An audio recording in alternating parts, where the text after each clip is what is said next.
Hello guys, आपका स्वागत है हमारे जेके स्टडी स्टफ में। आज की वीडियो में बात करने आ रहे हैं ड्यू कॉलेज के ऐसे स्टूडेंट जो सोल रेगुलर या फिर एनसीएफ से बिलोंग करते हैं और साथ ही साथ वो अभी 6th सेमेस्टर में उनके पास जो कोर्स है वो है बीए पॉलिटिकल साइंस ऑनर्स।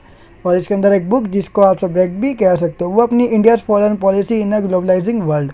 तो इसके अंदर हम जो भारत की विदेशी नीति है जो कि वैश्वीकरण में मतलब कि पूरे वर्ल्ड में फैली हुई है। ठीक है, भारत जो है वो किसी न किसी देश के साथ क्या करता है, कोई ना कोई नीति बनाता है, तो उसे ही हम बोलते हैं विदेशी नीति।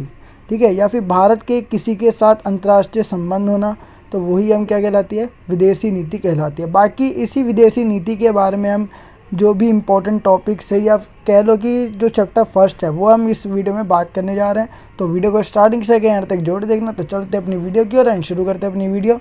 सो without wasting time let's begin our video. So guys, जैसे कि आप सबको पता है कि भारत की विदेशी नीति जो अपनी यूनिट फर्स्ट या फिर चैप्टर फर्स्ट है, तो इसमें सबसे पहले हम उसकी जो परिचय या भूमिका जो है वो हम जानेंगे। तो विदेशी नीति क्या होती है, सबसे पहले हमें यूनिट का मतलब पता होना चाहिए। भारत जो है वो एक कंट्री है, बाकी विदेश नीति वो क्या है, या फिर विदेशी नीति भी कह सकते हो। तो देखते हैं और समझते हैं इसकी जो डेफिनेशन है वो क्या कहती है, फिर उसके बाद मैं आपको ये जो टॉपिक है वो एक्सप्लेनेशन के थ्रू बताऊँगा। जब भी कोई देश किसी दूसरे देश के साथ संबंध स्थापित करने की बात करता है तो वह किन सिद्धांतों और नीतियों को देखकर संबंध स्थापित करता है। मान के चलो कोई भी देश है, जैसे कि भारत है, ठीक है। अब भारत के साथ अमेरिका को क्या करना है, संबंध बनाने हैं। तो अमेरिका और भारत दोनों आपस में ना एक दूसरे के सिद्धांतों या फिर उसके पास ऐसी क्या खास चीज़ है जिसकी वजह से मुझे नीति बनानी चाहिए।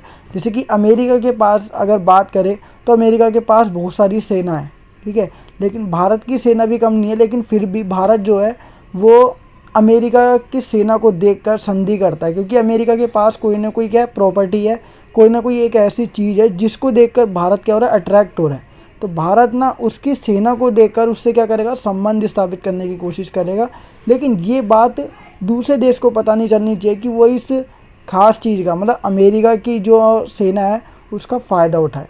ठीक है, तो भारत जो है वो अमेरिका के साथ संबंध स्थापित करने की कोशिश करेगा तथा साथ ही साथ जब भी कोई युद्ध की संभावना होती है तो वह अमेरिका की हेल्प मांगेगा। और अमेरिका जो मतलब कि उससे वो विदेशी नीति स्थापित कर चुका है तो अमेरिका को उसकी हेल्प करनी पड़ेगी। तो ये तो एक एग्जाम्पल था, बाकी आपको इसके थ्रू समझ आ गया होगा कि विदेश नीति क्या होती है। तो कोई भी देश दूसरे देश के साथ, जो हमारा क्या कहलाएगा, विदेश कहलाएगा, और विदेश का कोई सा भी देश, ठीक है, भारत को छोड़कर अपने जितने भी देश है वो सारे के सारे विदेश है। ठीक है, तो भारत जो है वो किसी न किसी देश के साथ क्या करेगा, अंतर्राष्ट्रीय संबंध स्थापित करेगा, और वो किन्हीं सिद्धांतों और नीतियों को देखकर ही क्या करता है, संबंध स्थापित करता है। विदेश नीति अंतर्राष्ट्रीय संबंध मतलब एक इंटरनेशनल लेवल पर किसी से रिलेशन बनाने का क्या है, एक पार्ट है। जब एक देश किसी दूसरे देश के साथ संबंध स्थापित करता है तो उसे अंतर्राष्ट्रीय संबंध कहते हैं। ठीक है, जब एक देश दूसरे देश के साथ क्या करेगा, संबंध स्थापित करेगा, तो वो क्या कहलाएंगे, अंतर्राष्ट्रीय संबंध। ये जो बेसिक वर्ड है ना वो समझा रहा हूँ, फिर उसके बाद हम थ्योरी जानेंगे। और लगभग आपको ये जो फर्स्ट चैप्टर है वो आता ही है, क्योंकि अपना जो 12th क्लास थी उसमें पॉलिटिकल साइंस में भी विदेश नीति का एक चैप्टर था। तो वही मान लो कि उसको बड़ा चढ़ाकर आज हम इस जो आपके लास्ट ईयर है उसमें हम पढ़ने जा रहे हैं। तो देखो, जब सरकार बदलती है तो विदेश नीति में ही बदलाव आता है, क्योंकि हर एक सरकार ना अपने साथ एक ना एक विदेश नीति लेकर आती है। ठीक है, जब भी सरकार बदलेगी, जैसे मोदी जी के बाद अगर हम बात करें, बीजेपी अगर सरकार बदल जाती है, कांग्रेस आ जाए या कोई दूसरी पार्टी आ जाए जिसने सत्ता क्या कर ली, बना ली, सरकार जो है वो सत्ता में आ गई, तो हो सकता है कि विदेश नीति जो मोदी जी ने बनाई थी वो कोई और सी विदेश नीति बना दी, जो कांग्रेस वगैरह अगर कोई सी पार्टी अगली बार चुनी जाती है तो। ठीक है, इसी प्रकार अगर हम बात करें, जब कांग्रेस थी तो उसकी विदेश नीति अलग थी, आज बीजेपी है तो इसकी कांग्रेस नीति अलग है। ठीक है, तो जब भी सरकार बदलती है तो विदेश नीति में भी चेंजेस आते रहते हैं। विदेश नीति का निर्धारण, ठीक है, जो मतलब कि डिटर्मिनेशन होता है, विदेशी मंत्रियों के द्वारा किया जाता है। ठीक है, विदेशी मंत्री के द्वारा किया जाता है तथा वह देश के सिद्धांतों को नुकसान पहुँचाए बिना नीति का निर्धारण करते हैं। देखो, कभी भी कोई मंत्री क्या करता है, नीति बनाता है, तो वो देश के मतलब जो अपने सिद्धांत वगैरह होते हैं उनको नुकसान पहुंचाए बिना नीति का क्या करता है, निर्धारण या डिटर्मिनेशन करता है। वह जिन बातों को की ओर ध्यान देता है उसे ही हम विदेशी नीति के निर्धारक तत्व कहते हैं। ठीक है, मतलब जिन बातों को ध्यान में रखकर विदेशी नीति बनाई जाती है किसी सरकार के द्वारा, ठीक है, या किसी पार्टी के द्वारा, क्योंकि जैसे ही सरकार बदलेगी तो हो सकता है कि जो अगला प्राइम मिनिस्टर आए वो विदेशी नीति में बदलाव कर दे, या फिर जैसे मान के चलो अभी मोदी जी है, तो अगर सरकार बदल गई, मोदी जी मतलब कि अगली बार अगर नहीं रहे, ठीक है, सरकार दूसरी आ गई, कांग्रेस आ गई, तो कांग्रेस हो सकता है कि मोदी जी की जो विदेशी नीति है उसका समर्थन करे, या फिर अगर उनको पसंद नहीं आती तो वो विदेशी नीति क्या कर देंगे, चेंज कर सकते हैं। तो जिन बातों को ध्यान में रखकर ना जो नीति है वो की जाती है, डिसाइड की जाती है, उसको हम बोलते हैं निर्धारक तत्व। ये भी अपना एक टॉपिक आएगा, इसको हम थोड़ी देर बाद पढ़ेंगे। बाकी हमें बेसिक से चलना है, तो हम और देखते हैं बेसिक इन्फॉर्मेशन कौन कौन सी है। वर्तमान में भारत के विदेशी मंत्री जयशंकर हैं, ठीक है। वर्तमान में कौन है, भारत के विदेशी मंत्री जो विदेशों से संबंधित जो लेन देन होते हैं उन पर ध्यान रखते हैं, सिद्धांतों नीतियों को बनाने में मदद करते हैं, विदेशों से संबंध सही करने के लिए, वो है अपने जयशंकर, ठीक है। सन 1947 से पहले, अगर हम आज़ादी से पहले की बात करें तो भारत क्या था, गुलाम था, तथा भारत में कोई भी विदेशी नीति नहीं थी, क्योंकि भारत किसके अंडर में था, इंग्लैंड मतलब ब्रिटेन के अंडर में आता था। क्योंकि ब्रिटेन क्या करने आए थे, अपने एक तरीके से व्यापार करने के लिए आए थे, और उन्होंने ये कहा था कि हम तुम्हारे भारत का विकास करेंगे, ठीक है। जब भारत के अंदर इंग्लैंड के लोग आए, या फिर अंग्रेज़ कह दो, अंग्रेज़ जब भारत में आए तो उन्होंने भारत से वादा किया था कि हम तुम्हारा विकास करने के लिए आए, हमें प्रभु ने भेजा है, ईश्वर ने भेजा तुम्हारा विकास करने के लिए। लेकिन जैसे जैसे उनका समय यहाँ पे बहुत ज़्यादा मतलब उन्होंने जब समय बिता लिया, तो उसके बाद उनकी जो नीयत थी वो बदलती गई। वो पहले व्यापार करने तो आए थे, लेकिन उनकी नीयत बदल गई, और उन्होंने क्या सोचा कि हम भारत को क्या करेंगे, जो भी भारत के संसाधन है ना उनका यूज़ करेंगे। और उन्होंने यूज़ तो किया, लेकिन साथ साथ दुरुपयोग भी किया, और भारत के अंतर्गत जो बुरी नीतियाँ है, ठीक है, उनको भी लागू किया, भारत का शोषण किया, भारत की जनता जो थी उनको बहुत ज़्यादा आघात पहुँचाया, ठीक है। तो इतनी सारी जो अंग्रेज़ों ने क्या करा, समय बदलते बदलते जैसे जैसे समय बदलता गया, तो अंग्रेज़ों के द्वारा भारत में ना बहुत ज़्यादा नियंत्रण क्या हो गया, स्थापित हो गया। तो इस प्रकार हम कह सकते हैं कि जब भारत गुलाम था इंग्लैंड का या अंग्रेज़ों का, तो भारत में कोई भी विदेशी नीति नहीं थी, ठीक है, क्योंकि भारत की कोई सरकार भी नहीं थी, और साथ ही साथ ना विदेशी नीति नहीं थी। और भारत की जो विदेशी नीति वो कौन तय करता था, अंग्रेज, ठीक है, ब्रिटेन था, क्योंकि भारत के अंदर ब्रिटेन की सरकार थी, तो ब्रिटेन ही क्या करेगा, विदेशी नीति बनाएगा। और ब्रिटेन की विदेशी नीति ब्रिटेन में भी लागू होती थी और भारत में भी लागू होती थी, ठीक है। तो देखो अब इसको हम थ्योरी के थ्रू समझेंगे, जो मैंने नोट्स में लिखा है।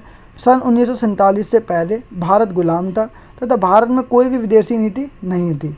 भारत के द्वारा किसी प्रकार की विदेशी नीति का निर्माण भी नहीं किया जाता था, क्योंकि भारत उस समय ब्रिटेन का क्या था, गुलाम था, और भारत की विदेशी नीति ब्रिटेन के द्वारा बनाई जाती थी। जैसा कि मैंने आपको अभी एक्सप्लेन करके बताया, वही चीज़ इसमें लिखी गई है। जब सन 1947 में भारत क्या हो गया, आज़ाद हो गया, स्वतंत्र हो गया, तो भारत ने विदेशी नीति का निर्माण करना भी शुरू कर दिया, क्योंकि अब भारत आज़ाद है। ब्रिटेन का कोई लोग, हमारे ब्रिटेन के जितने भी अंग्रेज़ है या फिर जो अंग्रेज़ है वो भारत छोड़ के जा चुके थे, ठीक है। अब भारत को अपनी नीति वगैरह जितने भी कायदे कानून है वो खुद बनाने, तो विदेशी नीति जो है वो निर्माण करना शुरू हो गया सन 1947 के बाद, जब भारत आज़ाद हो गया, ठीक है। भारत में स्वतंत्र विदेशी नीति बनने लगी।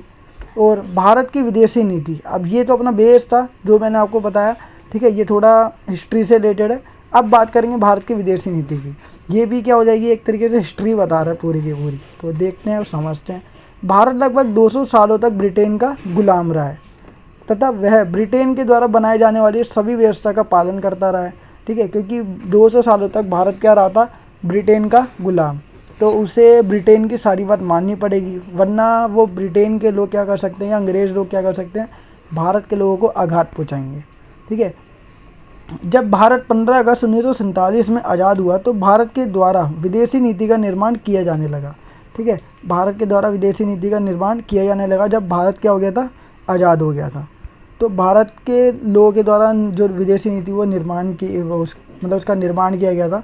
भारत की विदेशी नीति की एक महत्वपूर्ण विशेषता यह रही है कि भारत कभी भी विदेशी नीति का निर्माण करता है तो वह हमेशा भौगोलिक अखंडता का ध्यान रखता है तथा विचारों और स्वायत्ता का भी बनाए रखता है। मतलब भारत कभी भी विदेशी नीति बनाता है तो वो ये देखता है कि भारत के अंदर ना अखंडता पैदा ना हो जाए।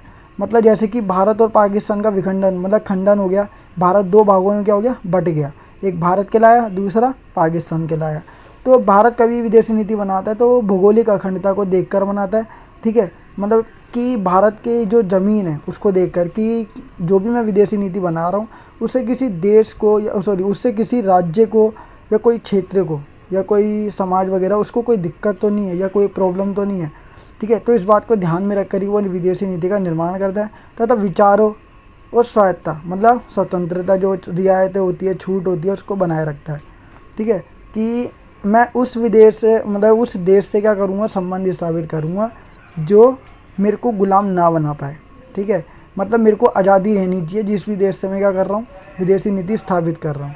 इंग्लैंड की तरह नहीं होना चाहिए कि हमने उससे क्या करा, शुरू कर दिया, फिर उसके बाद वो हमें गुलाम बनाने की दोबारा सोच रहा है, ठीक है। तो ऐसे देश के साथ हमें विदेशी नीति स्थापित नहीं करनी है। भारत की विदेशी नीति का निर्माण करते समय हमें अवश्य ये ध्यान देना चाहिए कि भारत की एकता, अखंडता और स्वतंत्रता पर किसी प्रकार की आँच नहीं आनी चाहिए। ये बात तो नॉर्मल है। फिर भारत ने कभी भी किसी देश के साथ कोई पक्षपात नहीं किया, ठीक है। भारत कभी भी अगर दो देशों का युद्ध होता है, ठीक है, वैसे भारत के अगर हम देखें अंतर्राष्ट्रीय संबंध तो हर किसी देश से भारत के संबंध अच्छे हैं, ठीक है। अभी हाल ही में जो मतलब कि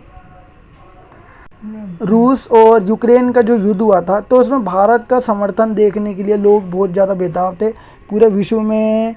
मतलब कि एक तरीके से ये क्वेश्चन मार्क लगा हुआ था कि भारत जो वो किसका साथ देगा, यूक्रेन का साथ देगा या रूस का साथ देगा। तो इसी प्रकार भारत ने ना कभी भी अंतर्राष्ट्रीय संबंध में मतलब किसी भी देश का कोई पक्षपात नहीं किया है, ठीक है। वह हर देश का क्या करता है, समर्थन करता है। फिर उसके बाद बात करते हैं अंतर्राष्ट्रीय संबंधों को स्थापित करने के लिए विभिन्न सिद्धांत, ठीक है। अंतर्राष्ट्रीय संबंध जो होते हैं उसको स्थापित करने के लिए कौन कौन से सिद्धांत है वो देखते हैं। मतलब एक तरीके से विचारधारा बता रही हैं, ठीक है। जो भी हम पढ़ने जा रहे हैं वो एक तरीके की विचारधारा है कि अंतर्राष्ट्रीय संबंध अगर किसी भी देश को बनाने हैं तो उसके लिए कौन कौन से सिद्धांत है, कौन कौन से विचार हैं जो लोगों के द्वारा दिए गए हैं और इससे कैसे कोई देश अंतर्राष्ट्रीय संबंध स्थापित कर सकता है। तो देखते हैं, सबसे पहला जो आता है वो है यथार्थवाद, ठीक है। इसके अंदर एक देश दूसरे देश से संबंध, अंतर्राष्ट्रीय संबंध स्थापित करने के लिए उसकी शक्ति का प्रदर्शन देखता है कि भाई इसके पास किस प्रकार की शक्ति है, इस पर ज़्यादा शक्ति है या कम शक्ति है। अगर कोई देश, देखो इसका एग्जांपल भी मैं आपको बताऊंगा, और एक देश एक दूसरे देश से संबंध स्थापित करने के लिए और भी ध्यान देता है कि क्या इससे अंतर्राष्ट्रीय संबंध स्थापित करने पर, क्या इस देश से अंतर्राष्ट्रीय संबंध स्थापित करने पर मुझे किसी प्रकार का कोई लाभ होगा या नहीं होगा, ठीक है। तो ये यथार्थवाद का मानना है कि अगर कोई देश किसी दूसरे देश से संबंध स्थापित करता है तो उसकी पावर को देखकर करे। मतलब रियलिटी यही होती है कि हर कोई देश क्या करता है, किसी दूसरे देश से संबंध स्थापित करने के लिए उसकी पावर की ओर देखता है। कोई भी देश किसी दूसरे देश मतलब कमज़ोर देश के साथ, ठीक है, कमज़ोर देश जो होता है उसके साथ अंतर्राष्ट्रीय संबंध स्थापित नहीं करता। अब ये दूसरा इसके बाद आता है उदारवाद। इसके बारे में कई बार हमने मतलब कि बात कर रखी है, उदारवाद क्या होता है। तो देखो इसके अंदर ये बताया जाता है कि एक देश पर किसी भी प्रकार की कोई पाबंदी नहीं होनी चाहिए, मतलब वो फ्रीली एक तरीके से स्वतंत्र होना चाहिए और उस पर कोई भी प्रतिबंध नहीं होना चाहिए। वह जिस भी कार्य को जिस भी प्रकार का कार्य या नीति नियम आदि करना चाहता है तो वह स्वतंत्रतापूर्वक कर सकता है। सरकार द्वारा प्रतिबंध नहीं लगाया जाना चाहिए। इसमें आर्थिक विकास पर ज़्यादा जोर दिया जाता है। तीसरा आता है रूढ़िवादी।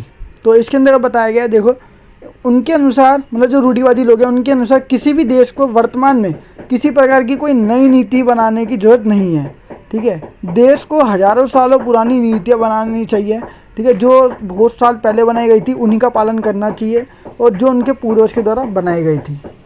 अब इसके बाद आता है मार्क्सवादी, ठीक है। मार्क्सवादी लोगों का क्या कहना है कि हमें किस प्रकार की विदेशी नीति बनानी चाहिए। उनके अनुसार, मार्क्सवादी लोगों के अनुसार किसी भी देश को इस प्रकार की नीति बनानी चाहिए कि अमीर और गरीब के बीच में अंतर उत्पन्न ना हो, ठीक है। मतलब अमीर और गरीब के बीच में ना समानता रहनी चाहिए इस प्रकार की, या अमीर और गरीब के बीच की जो खाई है ना उसको दूर करने के लिए, या ऐसी नीति जो इनके बीच में अंतर ना बढ़ाए और मजदूर और किसानों का शोषण भी ना हो। इन सभी तथ्यों को ध्यान में रखकर किसी भी देश को विदेशी नीति या नीति का निर्माण करना चाहिए। पांचवा वो लगे नारीवाद। जैसे कि नाम से ही पता लग रहा है, इसमें पितृसत्तात्मक समाज का विरोध किया जाता है। इनके अनुसार देश के लिए ऐसी नीति का निर्माण किया जाना चाहिए जो पुरुष और महिलाओं में समानता को ध्यान में रखकर बनाई हो, ठीक है। मतलब किसी एक का पक्षपात ना करते हो, वो दोनों को ध्यान में रखकर बनाई गई हो नीति जो भी बनाई जा रही हो। तो पितृसत्तात्मक समाज का विरोध करता है ये नारीवाद। फिर इसके बाद अपना जो आता है वो अपना टॉपिक है अपना 5वां पॉइंट तो ख़त्म। अब आता है उपनिवेशवाद। ठीक है, यहाँ से अपने मेन टॉपिक स्टार्ट होते हैं, बाकी जितना भी हमने पढ़ा वो सारा का सारा बेस था। तो देखो उपनिवेशवाद क्या होता है वो भी देख लेते हैं। जब किसी शक्तिशाली देश के द्वारा, पहले मैं आपको इसको अपने वर्ड में, पहले इस जो नोट्स में लिखा है उसमें बताता हूँ, फिर अपने वर्ड्स में समझाऊंगा मैं। ठीक है, जब किसी देश या शक्तिशाली देश के द्वारा किसी कमज़ोर देश के आर्थिक और राजनीतिक व्यवस्था पर कब्जा कर लिया जाता है या उस पर अधिकार कर लिया जाता है। ठीक है, और कमज़ोर देश में जाकर शक्तिशाली देश अगर बस जाते हैं तो उस स्थिति को उपनिवेशवाद कहते हैं। मतलब कि जैसे कि अगर एग्जाम्पल के तौर पे मैं आपको समझाऊँ कि भारत है और एक दूसरा ब्रिटेन है। जैसे कि आप सबको ही पता है कि भारत जो है वो किसका गुलाम रहा है, ब्रिटेन का। तो ब्रिटेन के लोगों ने क्या करा कि भारत में आकर भारत के जितने भी संसाधन हैं, चाहे वो आर्थिक संसाधन हो या फिर राजनीतिक वगैरह जितनी भी चीज़ें हैं ना, व्यवस्था वगैरह, संसाधन हो या व्यवस्था हो, उन सब का यूज़ किया है। और उसके बाद उन्हें वो क्या हुई, पसंद आने लग गए। तो वो अपने पूरे ब्रिटेन को लेकर भारत में आकर बस गए और भारत का उन्होंने शोषण किया, या भारत में कुछ सकारात्मक परिवर्तन भी किए लेकिन नकारात्मक परिवर्तन भी उन्होंने किए हैं। ठीक है, तो ब्रिटेन के द्वारा भारत में आकर बसना और भारत को गुलाम बना लेना, तो इस प्रकार की जो व्यवस्था होती है उसको हम बोलते हैं उपनिवेशवाद। ठीक है, तो भारत क्या रहा है, उपनिवेश कंट्री रहा है, मतलब एक ऐसा देश जो गुलाम बन चुका है, वो भी किसका, ब्रिटेन का या इंग्लैंड का। भारत की प्राचीन स्थिति, सन 1600 ईस्वी में भारत में व्यापार करने के मकसद से अंग्रेज भारत में आए थे तथा भारत पर वर्चस्व कायम कर लिया। 1757 में अंग्रेज़ों के साथ भारत के जो नवाब, बंगाल के नवाब है सिराजुद्दौला का युद्ध हुआ था अंग्रेज़ों के साथ। इस युद्ध का परिणाम ये निकला कि अंग्रेज़ों के द्वारा बंगाल के नवाब सिराजुद्दौला को हरा दिया गया था। ठीक है, मतलब सिराजुद्दौला जो बंगाल के नवाब थे, भारत के अंतर्गत आते थे, उनको हरा दिया गया था। तभी भारत में क्या हुआ, अंग्रेजी शासन की स्थापना हुई और अंग्रेज़ों के द्वारा भारत की राजनीति पर वर्चस्व कायम कर लिया गया। भारत के पास किसी भी संसाधन की कोई कमी नहीं थी। ठीक है, भारत के पास किसी प्रकार के संसाधन की कमी नहीं थी तथा वहीं दूसरी ओर अंग्रेज जिनके पास संसाधन सीमित थे, तभी तो अंग्रेज हमारे भारत में आए और हमारे जो संसाधन का बहुत ज़्यादा यूज़ किया उन्होंने। ठीक है, भारत के सीमित संसाधनों का प्रयोग, ठीक है, भारत के जितने भी सीमित संसाधन हैं असीमित संसाधन, ठीक है, भारत के असीमित संसाधनों का प्रयोग अंग्रेज़ों ने अपने देश और ब्रिटेन की स्थिति और विकसित करने के लिए किया। ठीक है, भारत ने क्या करा, वो भारत के जितने भी संसाधन हैं उन सबका यूज़ ब्रिटेन ने किया है जब वो भारत में आ चुका था। जब औद्योगिक क्रांति आई, मतलब उसका आगमन हुआ, तो ब्रिटेन के द्वारा भारत से संसाधनों को ब्रिटेन ले जाया गया, अर्थात भारत से कच्चा माल ब्रिटेन ले गए और वहाँ उन कच्चे मालों का क्या करा, मशीन के द्वारा अर्थात उद्योग के द्वारा तैयार माल में बदलकर भारत के बाज़ारों में बेच दिया गया और उनकी कीमत को बढ़ा दिया गया और ब्रिटेन के लोगों को इससे बहुत ज़्यादा फ़ायदा हुआ और भारत के लोगों को लूटा गया, क्योंकि भारत के संसाधनों को भारत से बाहर ले जाकर तैयार माल में बदलकर और उसको लंबी या फिर ऊँची कीमत पर बेचकर भारत का शोषण किया गया। ठीक है, वो भी किसके द्वारा, ब्रिटेन के द्वारा। अंग्रेज़ों के द्वारा भारत में अंग्रेजी शिक्षा की स्थापना भी की गई तथा भारतीयों को अंग्रेजी पढ़ाना शुरू कर दिया। और इसके पीछे भी मकसद था क्योंकि बाहर के लोगों को हिंदी आती थी और जो ब्रिटेन के लोग थे वो अपनी जो भाषा है उसका साम्राज्यवाद करना चाहते थे, मतलब एक तरीके से एक से ज़्यादा देश में ना अपनी अंग्रेजी का विस्तार करना चाहते थे। तो अंग्रेजी लोग, जो अंग्रेज़ थे, उन्होंने सोचा कि हम भारत तो आ गए लेकिन हम हिंदी नहीं सीखेंगे, हम उनको इंग्लिश सिखाएंगे। तो ये किया था इन्होंने। ठीक है, फिर इसके बाद क्या हुआ, देखो जैसे जैसे समय बदलता गया अंग्रेज़ों के द्वारा भारत पर कठोर नीति लागू कर दी गई। ठीक है, जैसे जैसे समय बीता तो अंग्रेज़ों ने क्या करा, भारत पर बहुत सारी ऐसी नीतियाँ बनाई जो भारत के बस में नहीं थी, भारत उसका पालन बहुत मुश्किल से कर पा रहा था। तथा अंग्रेज़ों के द्वारा भारत में बहुत से राष्ट्रीय नेताओं के साथ क्रूर और बुरा बर्ताव किया गया था, जो भी नेता वगैरह थे बड़े बड़े उनके साथ। एक समय के बाद भारत के राष्ट्रीय नेताओं में जागरूकता एवं एकता की भावना जगी और भारतीयों के द्वारा देश को आज़ाद कराने के लिए बहुत से आंदोलन चलाए गए जिन्हें राष्ट्रीय आंदोलन के रूप में जाना जाता है। और ये राष्ट्रीय आंदोलन कई प्रकार के, मतलब कई जनताओं के द्वारा या फिर नेताओं के द्वारा चलाए गए थे और ये आंदोलन अंग्रेज़ों को भारत से भगाने और भारत को स्वतंत्रता दिलवाने के लिए चलाए गए थे। फिर एक समय के बाद 15 अगस्त 1947 को भारत स्वतंत्र हो गया और अंग्रेजी सत्ता का निष्कासन कर दिया गया तथा भारत दो भागों में क्या हो गया था, खंडित हो गया। एक भाग को पाकिस्तान कहा गया और दूसरा जिसमें हम रहते हैं भारत। ठीक है, जब भारत आज़ाद हुआ तो पूरी दुनिया दो भागों में बटी हुई थी। ठीक है, दुनिया कितने भागों में बटी हुई थी? 2 भागों में बटी हुई थी, क्योंकि उस समय क्या चल रहा था? शीत युद्ध चल रहा था। देखो, दुनिया 2 भागों में बटी हुई थी। दुनिया 2 भागों में क्या था? एक तरफ सोवियत संघ था और दूसरी तरफ अपना क्या था? संयुक्त राज्य अमेरिका। ठीक है, और इसी के साथ आगे बताया गया है कि ये जो युद्ध था, जो शीत युद्ध था, वो काफ़ी वर्षों तक क्या हुआ? चलता रहा। शीत युद्ध जो था वो काफ़ी वर्षों तक चलता रहा था। तो भारत के सामने ये चुनौती थी कि वह किस प्रकार की विदेशी नीति बनाए, मतलब किससे विदेशी संबंध या फिर अंतर्राष्ट्रीय संबंध स्थापित करे, अमेरिका के साथ करे या फिर सोवियत संघ के साथ करे, क्योंकि दुनिया तो 2 भागों में बटी हुई है। तो फिर क्या हुआ? देखो, भारत की स्वतंत्रता के बाद भारत के प्रथम प्रधानमंत्री और विदेशी मंत्री दोनों एक ही थे, वो थे पंडित जवाहरलाल नेहरू। ठीक है, तो इन्होंने क्या करा? तीसरा विकल्प चुना, ना वो सोवियत संघ के पास जाएंगे ना वो संयुक्त राज्य अमेरिका के पास जाएंगे। तो वो तीसरा विकल्प क्या था, वो हम आगे जानेंगे। तो देखो, उत्तर औपनिवेशिकवाद। उत्तर औपनिवेशिकवाद का मतलब होता है कि वह देश जिसने उपनिवेशवाद को झेला हो और वह इस स्थिति को पार कर चुका हो, उपनिवेशवाद की स्थिति के बाद वह अपना विकास करने पर जोर देता है, उसे ही हम उत्तर औपनिवेशवाद कहते हैं। मतलब उपनिवेशवाद के बाद वाला जो समय होता है ना, जैसे कि कोई देश, जैसे कि भारत है, भारत ब्रिटेन का गुलाम भी रहा है, तो उस गुलामी के समय को हम उपनिवेशवाद कहते हैं। और जब भारत के द्वारा अंग्रेज़ों को भारत से निकाल दिया गया तो भारत स्वतंत्र हो गया। तो एक तरीके से हम कह सकते हैं कि भारत ने गुलामी देखी है कि कैसे गुलाम बनाया, कैसे हम गुलाम थे, और उसके बाद अंग्रेज़ों को भगा दिया गया। तो इस वाले काल को जो स्वतंत्रता के बाद में हमें मिला, ये स्वतंत्रता जब हमें मिली, तो इसको बोलते हैं उत्तर औपनिवेशिकवाद। ठीक है, अब आता है उपनिवेशवाद की विशेषताएं क्या होती है। देखो, उपनिवेशवाद में क्या होता है, जब भी कोई देश गुलाम बन जाता है तो उसमें क्या क्या हुआ था वो देखते हैं हम। उपनिवेशवाद में जनता के साथ क्रूर व्यवहार किया जाता था। ठीक है, उपनिवेशवाद में जनता के साथ अत्याचार और जनता का शोषण किया जाता था। उपनिवेशवाद में शक्तिशाली देश, मतलब जो ब्रिटेन था, जैसे कि भारत का एग्जांपल लेकर अगर मैं बताऊँ, ब्रिटेन केवल एक देश को गुलाम करने तक सीमित नहीं था। वो केवल भारत को ही गुलाम नहीं बनाना चाहता था, वह दुनिया के और भी देशों को गुलाम बनाने की कोशिश करता रहता था।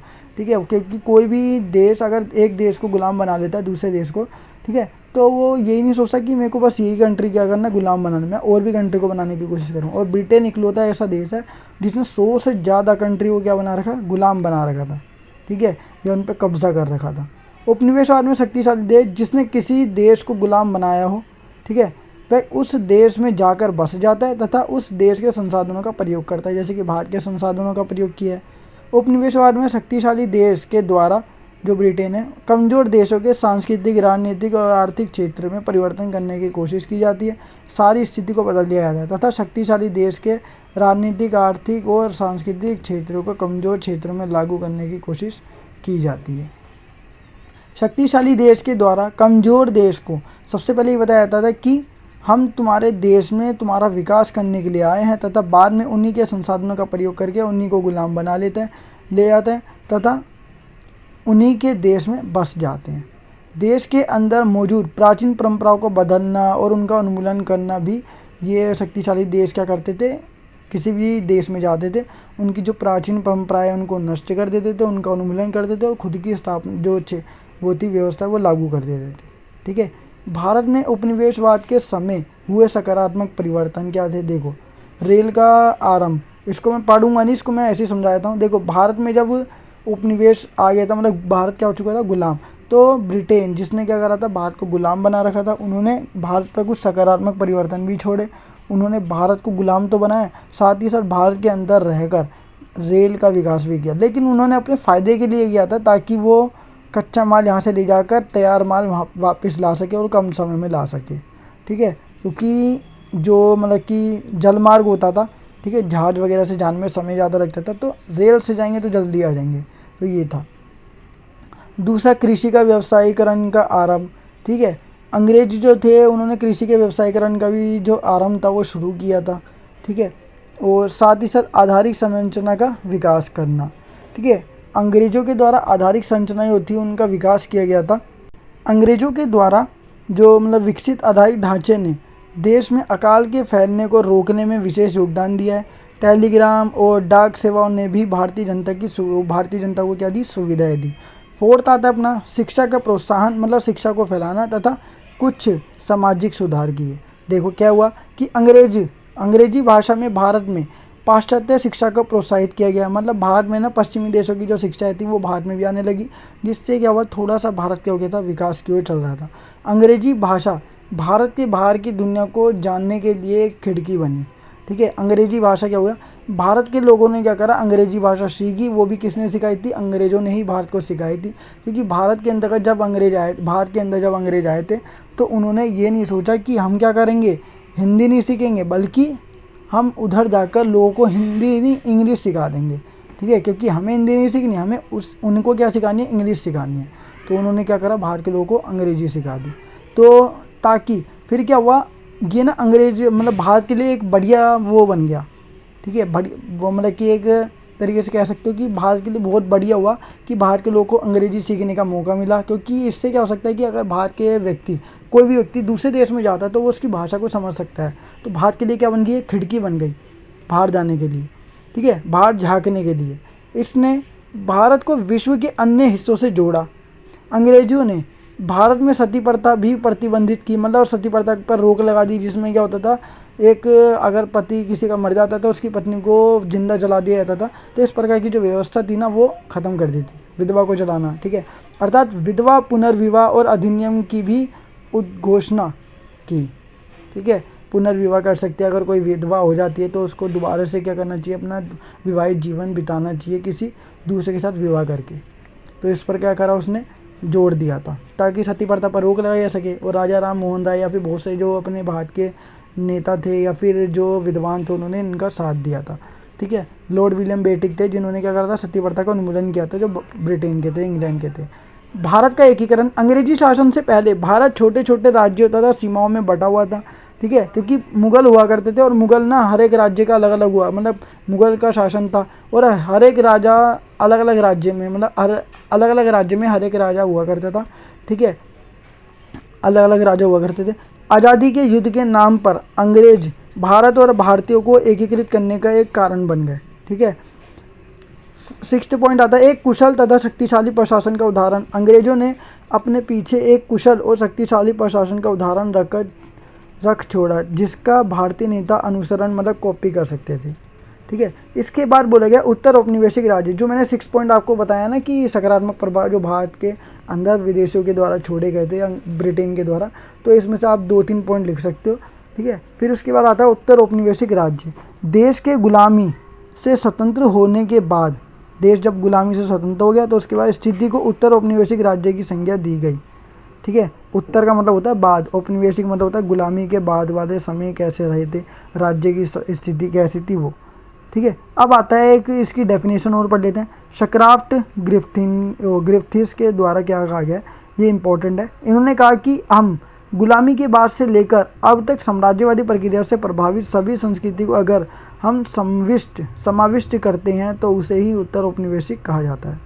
लीला गांधी जी के अनुसार, इनके अनुसार उत्तर औपनिवेशिक हमें बुलाने के समय की यादें, मतलब कि पुराने समय की यादें है। ठीक है, इसमें वो प्रिंट गलत हुआ था, मैं एक बार वो ठीक कर देता हूँ। हमें पुराने समय की यादें और स्मृतियों और घटनाओं को दोबारा याद करने में मदद करता है।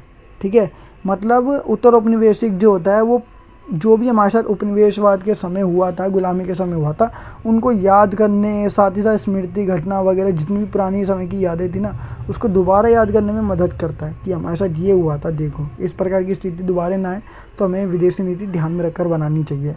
उत्तर औपनिवेशिक काल का अध्ययन, एशिया, अफ्रीका, लैटिन अमेरिका और ऑस्ट्रेलिया, ये कभी ना कभी किसी न किसी समय पर, प्राचीन समय में ना किसी न किसी के क्या रहे हैं, गुलाम जरूर रहे हैं। जब अंग्रेज भारत में आए तो अंग्रेज के द्वारा भारतीय जनता को ये बताया है कि हमें ईश्वर ने भेजा है, हम तुम्हारा विकास करने के लिए आए हैं। तथा कुछ समय के बाद अंग्रेजों के द्वारा भारत में भारतीय जनता के विरुद्ध कई प्रकार की नीतियाँ बनाई गई और भारतीय जनता का शोषण भी किया गया। भारतीय जनता को नीचा दिखाने के लिए कई प्रकार के नारे भी दिए।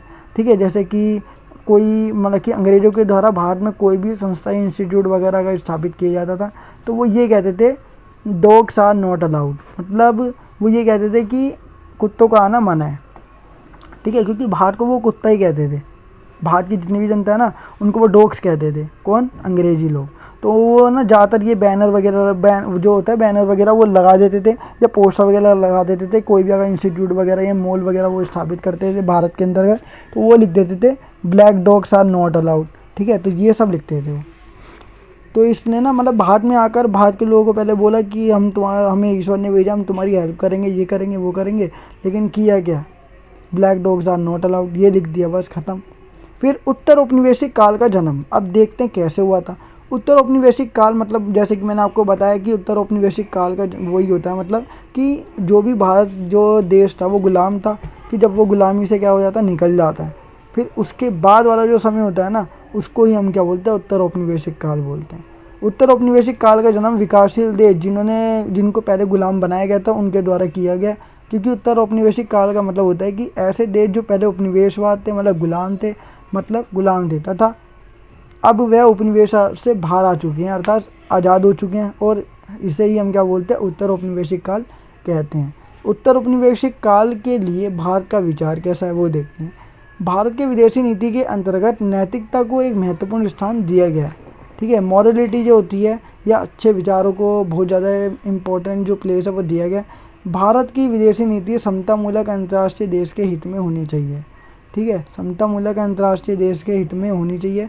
भारत के द्वारा बनाई जाने वाली नीति भेदभावपूर्ण नहीं होनी चाहिए, किसी प्रकार का भेदभाव नहीं होना चाहिए, भेदभाव रहित होनी चाहिए वो, इस प्रकार की बातें रखी गई है। सो गाइस, भारत की वो जो विदेशी नीति है उसके मुख्य सिद्धांत जो है वो नीचे लिखे गए हैं। पहला पंचशील, दूसरा आता है गुटनिरपेक्षता की नीति, तीसरा है निशस्त्रीकरण, फोर्थ है अपना जो मतलब अंतर्राष्ट्रीय विवादों का शांतिपूर्ण समाधान, ठीक है। तो इसके बारे में हम जानेंगे। देखते हैं क्या होता है।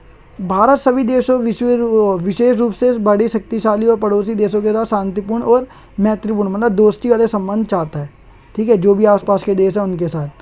चीन के साथ शांतिपूर्ण समझौते पर हस्ताक्षर करते हुए उन्होंने पंचशील के नाम से जाने वाले 5 मार्गदर्शक सिद्धांतों का पालन की वकालत की कि भारत ने क्या करा, जो चीन है पड़ोसी देश है अपना, उसके साथ पंचशील समझौते पर हस्ताक्षर किए ताकि चीन के साथ वो अच्छे संबंध स्थापित कर सके। कौन? भारत। पंचशील जैसे शांतिपूर्ण सहअस्तित्व मतलब को रिलेशन वाले जो सिद्धांत होते हैं 5 सिद्धांत, वो उसको कहा जाता है पंचशील को।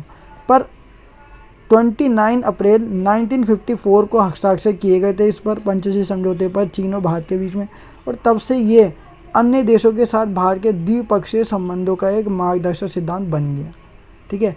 पंचशील में विदेशी नीति में 5 सिद्धांत जो थे वो शामिल थे। पहला, एक देश की क्षेत्रीय अखंडता और संप्रभुता के लिए परस्पर सम्मान करेंगे, ठीक है। एक दूसरे देश की क्षेत्रीय अखंडता जो है ना उसका सम्मान करेंगे और संप्रभुता को बनाए रखेंगे, ठीक है। मतलब एक देश आंतरिक तौर पर और बाहरी तौर पर, ठीक है, दोनों तौर पर वो आज़ाद है, किसी दूसरे का उस पर प्रेशर नहीं है, ऐसा मानेंगे। दूसरा, एक दूसरे के लिए खिलाफ गैर आक्रामकता। तीसरा, एक दूसरे के आंतरिक मामलों में दखल नहीं देंगे। फोर्थ, समानता और पारस्परिक लाभ। आपस में अगर कोई वो करते हैं, कोई भी नीति वगैरह बनाते हैं तो दोनों को लाभ होना चाहिए। ये नहीं कि भारत को लाभ हुआ चीन को नुकसान हुआ या चीन को लाभ हुआ भारत को नुकसान हुआ, ऐसा नहीं होना चाहिए।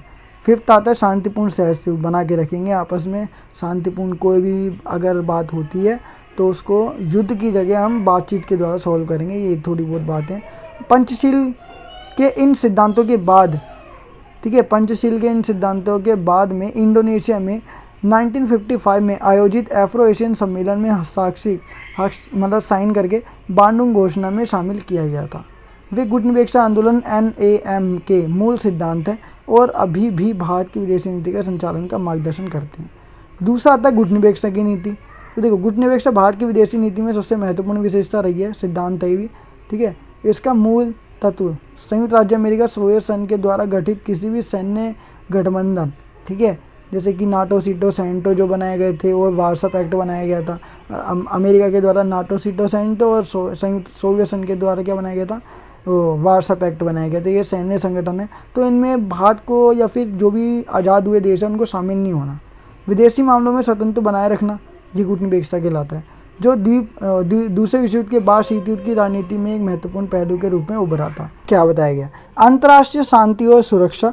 भारत को नीति विश्व में, ठीक है, भारत को जो नीति है विश्व में शांति और सुरक्षा की स्थापना करना है, ठीक है। भारत सभी विवादों को इस बातचीत के द्वारा करने के पक्ष में है कि इसलिए वे पाकिस्तान और अन्य पड़ोसी देशों के साथ भी अपने मतभेदों को बातचीत के द्वारा सुलझाने की कोशिश करता रहा है। 1954 में पंचशील पर हस्ताक्षर भी इसी दिशा में एक महत्वपूर्ण कदम था। फोर्थ जो आता है वो है अपना संयुक्त राष्ट्र संघ का समर्थन। ठीक है, विश्व में अंतर्राष्ट्रीय शांति की स्थापना में भारत ने सदा संयुक्त राष्ट्र संघ को गतिविधियों का समर्थन किया है और अपना योगदान दिया है। आवश्यकता पड़ने पर अपनी सेना भी कई देशों में भेज। अब अगला आता है निशस्त्रीकरण। देखो, शीत युद्ध के दौरान सशस्त्रों की दौड़, मतलब जो हथियार थे उनकी दौड़ का भारत ने विरोध किया। भारत ने प्रारंभ से, मतलब शुरू से ही जो परमाणु हथियार है उनके प्रयोग और निर्माण का विरोध किया है। भारत एक व्यापक और समानता के आधार पर बिना किसी भेदभाव के निशस्त्रीकरण के पक्ष में है, ताकि विश्व में स्थायी शांति की स्थापना हो सके। ठीक है, तो ये थे अपने मतलब कुछ सिद्धांत। अब इसके बाद हम पढ़ेंगे भारत की विदेशी नीति को प्रभावित करने वाले तत्व। ठीक है, जो तत्व है, ये कारक है, वो कौन कौन से हैं। तो देखो, गुटनिरपेक्षता की नीति, रूस के साथ मैत्रीपूर्ण मतलब मित्रता वाले संबंध रखना, वैश्विक स्तर पर विश्व के लेवल पर लागू और भेदभाव जो हीन, ठीक है, बिना भेदभाव की जो परमाणु निशस्त्रीकरण की नीति है उसके प्रति वचनबद्ध रहना। ठीक है, वो जो वादा उसने किया था वो हमेशा वह बरकरार रहे। संयुक्त राष्ट्र संघ में यूएनओ में विश्वास करना, ताकि जो यूएनओ का कार्य है उस पर विश्वास करना कि ये शांति विश्व में बना के रखेगा। ठीक है, बातचीत के द्वारा सोल्व करेगा सारी चीज़ों को। अंतर्राष्ट्रीय विवादों को मध्यस्थता और शांति के द्वारा निपटाने को ना देना। ठीक है, निपटारा करना, या फिर वो कह सकते हो इसमें मतलब कि प्रोत्साहन देना, ये वाली बात है, समर्थन करना। अब इसके बाद देखो भारतीय परमाणु नीति, फिर उसके बाद ये जो अपना चैप्टर है वो कंप्लीट हो जाएगा। भारतीय परमाणु नीति की किन्हीं दो विशेषताएं बतानी है अपन को। देखो, भारत के प्रथम प्रधानमंत्री पंडित जवाहरलाल नेहरू तेज गति के साथ आधुनिक भारत का निर्माण करना चाहते थे, और उन्होंने विज्ञान प्रौद्योगिकी मतलब जो तकनीक होती है उसमें सदा विश्वास जो है वो बिलीव उन्होंने रखा था। उनकी औद्योगिकरण की नीति, जो उद्योग के द्वारा विकास करना था, एक घटक परमाणु कार्यक्रम भी था, वो परमाणु को ही बढ़ावा देते थे। इसकी शुरुआत होमी जहांगीर भाभा के निर्देशन में हुई। भारत की परमाणु नीति की जो विशेषता है वो नीचे दी गई है कि भारत की परमाणु नीति कैसी रही है। देखो, भारत शांतिपूर्ण उद्देश्यों के लिए अणु ऊर्जा मतलब जो परमाणु बम है उसके निर्माण के पक्ष में था कि शांतिपूर्ण उद्देश्य रहे, मतलब शांति बनी रहे। नेहरू परमाणु हथियारों के विरुद्ध थे। ठीक है, नेहरू परमाणु हथियारों के विरुद्ध थे और इसलिए उन्होंने महाशक्तियों के व्यापक परमाणु निशस्त्रीकरण पर जोर दिया। 1964 में चीन के द्वारा परमाणु परीक्षण के बाद अणुशक्ति संपन्न देशों अर्थात जो संयुक्त राज्य अमेरिका है, सोवियत संघ है, ब्रिटेन है, फ्रांस है, चीन, ठीक है, इन्होंने जो संयुक्त राज्य संघ के स्थायी सदस्य भी थे, ABCFR आप कह सकते हो। ठीक है, अमेरिका, ब्रिटेन, चीन, फ्रांस, रूस। 1968 में विश्व के अन्य देशों पर परमाणु अप्रसार संधि, ठीक है, उसको लागू करना चाहा तो भारत ने इस संधि का भेदभावपूर्ण कहा, मतलब कि ये जो संधि है वो मतलब भेदभावपूर्ण है, भेदभाव के द्वारा बनाई गई है और हस्ताक्षर करने से मना कर दिया भारत ने। भारत ने 1974 में पहली बार परमाणु परीक्षण किया और उसको शांतिपूर्ण परीक्षण भी कहा गया। भारत का कहना है कि वह अणुशक्ति का केवल शांतिपूर्ण उद्देश्य के लिए प्रयोग करने के लिए दृढ़ मतलब संकल्प है।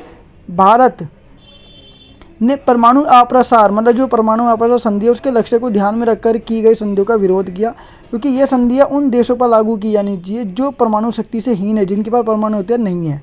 भारत ने व्यापक परमाणु परीक्षण प्रतिबंध जो संधि है, ठीक है, व्यापक परमाणु परीक्षण प्रतिबंध संधि हस्ताक्षर करने से उस पर मना कर दिया था।